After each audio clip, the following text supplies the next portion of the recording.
Welcome to MADM Academy. In this video we're going to run through your online personal brand starter file. So this is a document that you can find in the downloadable resources section. You can also find it attached to this video lesson as well.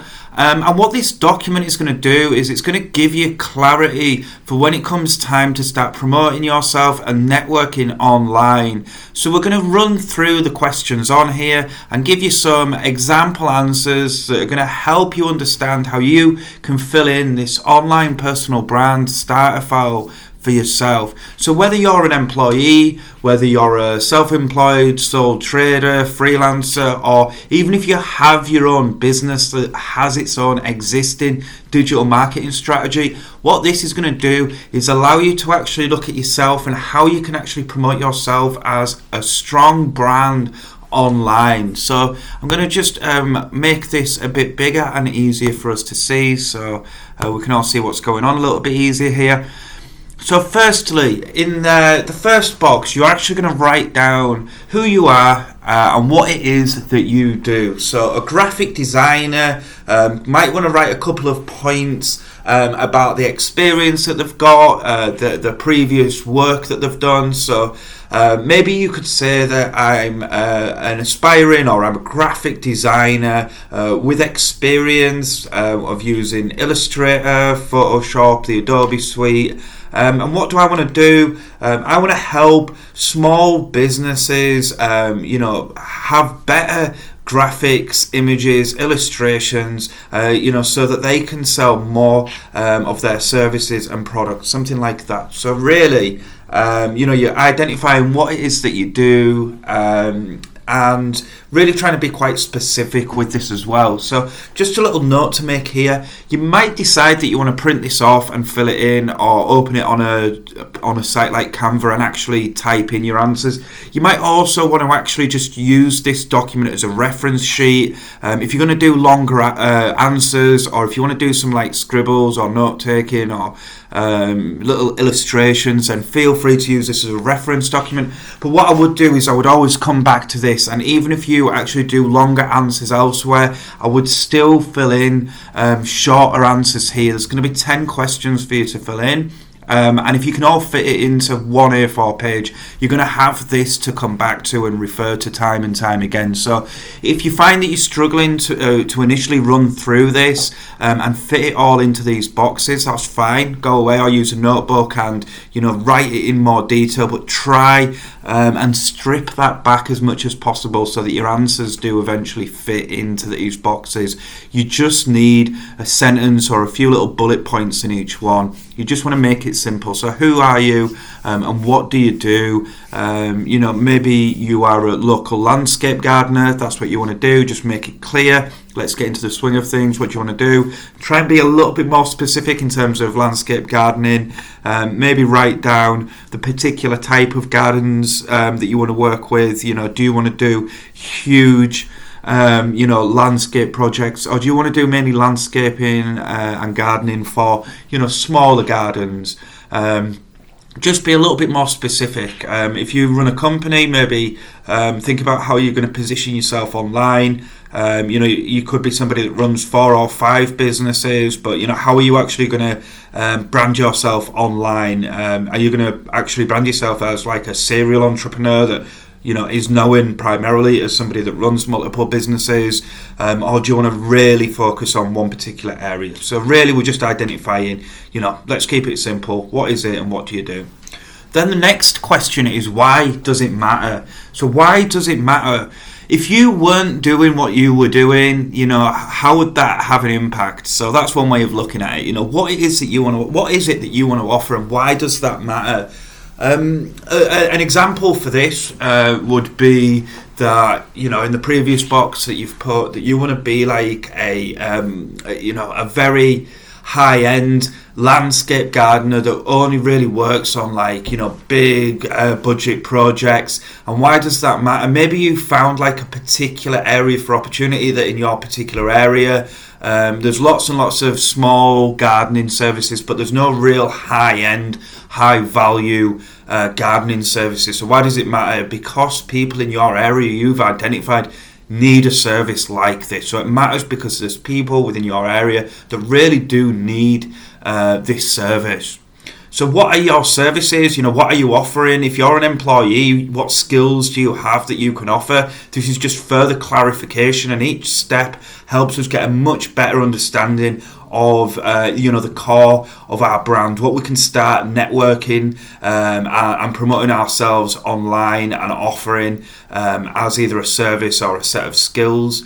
So write down the list of skills that you have, or essentially the services almost, or perhaps it's products if you're a business owner and maybe you want to start selling like products online. But really this is more to do with yourself and your skills and services that you can offer.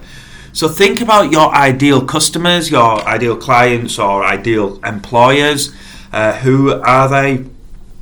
A few little bullet points here is more than enough. Just describe your ideal customers, clients or employees. Where are they? Who are they? Are they a small local independent business, or are they a big company? Are your ideal customers going to be more management teams almost? But again, if it's going to be management teams, think about more the people on them teams. Just really get a good identify clearly who it is that is your ideal customer or client or employers. So rather than doing what we see a lot of people do, which is writing 25 to 50 year old blah de blah whatever, and it ends up being everybody, write down ideal customer, client or employer. Write down almost an individual, even if that's like a mixture, an amalgamation of a few different people. The more specific that you can make your almost avatar, the easier you're going to be able to vision this. What are your promises? These don't have to be promises that you openly say to people. You don't have to openly say that you're reliable, you're trustworthy, you're experienced, you're all of these good things. But really just clarifying so that if somebody rings you, that you'll get back to them within 24 hours. Like, that's a promise that you don't have to specifically say, but these are things that are going to add up to become your brand essentially. So you're going to be reliable, you're going to be professional, you're going to be presentable, you're going to be knowledgeable. Your promises are that when somebody pays you, you deliver the work as to the best of your abilities on time. These are the promises that if somebody is willing to spend their time and money with you, this is what you're going to promise to give to them. This is really the first step in really truly defining the vision of your brand. What is your personal brand going to look like? Then we're going to start looking at communication. So what online sites and platforms are you going to use? Are you going to write a website on there? Are you going to have an app? Are you just going to have a Twitter page to begin with, a LinkedIn page? What online sites and platforms are you going to use? If there's any forums that you're a part of, if there's any like online communities that you're a part of that you want to use to network and promote yourself online, include them. An example of that might be writing LinkedIn, but also with LinkedIn, actually going a step further and saying, a particular LinkedIn group or community, for instance. So we're just identifying locations online where you're going to start really, promoting yourself and really getting your personal brand across. What sort of content can you create and share online? Can these be like tutorial videos, for instance? Can these be little PDF downloads, just like what we're looking at here? Are these just going to be small posts? Are they going to be blog posts? Are they going to be interviews with other people within your industry? Are you going to do guest content, almost influencer style content with other people within a similar sector? A good example would be perhaps if you want to be a graphic designer, you're going to network up with a copywriter and a social media marketer, and between the three of you, you're going to help work on projects together, or even just some free work to begin with, that you can start creating some collaboration type content on. That is always good to be doing, because that gives you, maximum exposure. And also, it's amazing if there's just yourself creating content, that's fine. But if you can start, collaborating with others, the opportunities that come, like in terms of the style for the content or different types of content, just increase dramatically. How often are you going to create and share content? It's important really to get into the habit of producing and sharing content consistently, so do not overwhelm yourself with like a content schedule to begin with. It's much easier to set it low and then get into the habit and then start incrementally increasing it. If you've ever gone from not exercising to trying to exercise too much too quickly, you'll know just how much it can burn you out. Another similar one is, and this happens all the time, is when people say that they want to get back into reading. They've not read a book in 2 years, and then they pick up some complex book and just say, I just can't concentrate. I have to keep having to go back to the previous page, and it's like, it's because you've not been practicing with this, Pick up something easy, pick up a magazine to, just get back into the swing of it, then progress on to something light, and, before you know it, after a month of doing that, you're up there reading again. It's the same with, creating and sharing content online. It's far better to do fewer pieces of content and, commit to sharing one piece of content a week than it is to say, right, I'm going to do an Instagram story, a TikTok reel, a YouTube video, a blog post, and do all of this within 1 week, because it's too much to take in to begin with, unless you're already like really in the swing of doing this. How often will you interact with others online? So this is a big part of, successful like, online branding and networking, is actually interacting with the real people behind these social media pages. So, are you going to dedicate 30 minutes a week to actually just messaging them new connects on LinkedIn, just introducing yourself, saying thanks for connecting, etc. I know a business owner, not a huge business by any means, but he uses a technique of always spending a couple of minutes whenever he connects with somebody for the first time on LinkedIn, whether he's met them in person or not. He will always follow up with a little introduction message, not a sales pitch. That's important. Just literally, hey, my name's whatever, nice to connect, how are things, and this is how like conversations can get going. How often are you going to like interact with others online? Are you going to try and commit to 10-15 minutes a day, or are you going to give yourself 30 minutes a week? Write that down. And then ultimately as well, like, how will people actually contact you? So remembering that, this is all about making it as easy as possible for people to be able to reach out to us. When you start developing in your online brand and you get known for doing a particular thing, and going back to that second question of, identifying why it matters, it's going to be amazing how quickly people will start noticing you. You then do not want to lose potential networking opportunities or potential, jobs, for instance, just because it's really difficult for people to contact you. Don't put up any difficult walls on your social media, especially your work ones.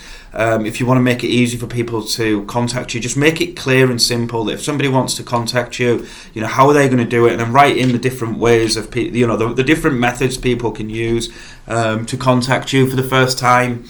Or I say for the first time, both for the first time, and obviously if you've spoken previously, that's going to be a big one as well. It's about having this go two ways. You want to introduce yourself to others the same way as you want to make it easier for others to introduce themselves to you as well, to really start promoting your brand and networking effectively. So how will people contact you? Make sure whichever way that you're going to allow for people to connect with you, that you've actually run through and tested it. Maybe ask your friend to send you a message, and make sure you're familiar with how different apps work, how people can message you privately or publicly, and just make sure that you list all the different ways that people can contact you. For instance, if you've got a contact form on your website, make sure you know how you'll receive notifications for that.